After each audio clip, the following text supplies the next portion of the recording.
ही परब्रह्म मूर्ती सन 1878 ला समाधी लीलेचे निमित्त करून पृथ्वी तलावरून गुप्त झाली। प्रसंग असा आहे की त्या दिवशी सकाळच्या 2 प्रहरापर्यंत एखादी विपरीत गोष्ट अक्कलकोटात घडणार आहे याची जराही कल्पना कुणास नव्हती। मागील 15 दिवसात काहीतरी विचित्र लक्षणे मात्र स्वामी दाखवत होते हे खरे। 12 दिवस त्यांनी अन्नही ग्रहण केले नव्हते। इकडे आधीपासून वडाखाली काय चालले होते ते पहा। दुपारी 1 वाजण्याच्या सुमारास श्री स्वामी गुरूंनी आपल्या सर्व जनावरांस समोर आणण्याचे फरमावले।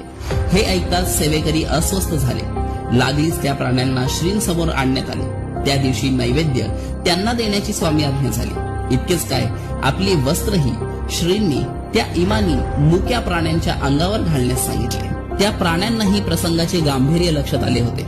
त्यांच्या डोळ्यातून अश्रुधारा वाहत होत्या। ब्रह्मांड नियंता स्वेच्छेने लीला दर्शवित होता।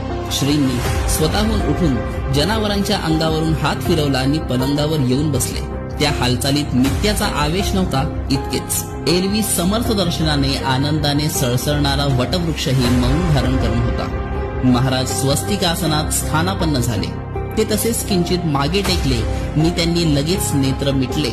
वडाखाली कर्जाळकरांच्या घरालगत छप्पर वजा विश्रांत स्थळी मंगळवारी 30 एप्रिल 1878 दुपारी 2 वाजता चैत्र वद्य त्रयोदशी संपून चतुर्दशी सुरू झाल्यावर सायंकाळी 4:30 वाजता ही घटना घडली। पुढे तेथे भंडारखान्यातील दत्त मंदिरात असलेली एक शिवपिंड वडाखालच्या समाधी प्रसंग स्थळी स्थापन झाली। हेच स्थळ आज अक्कलकोटात वटवृक्ष देवस्थान नामे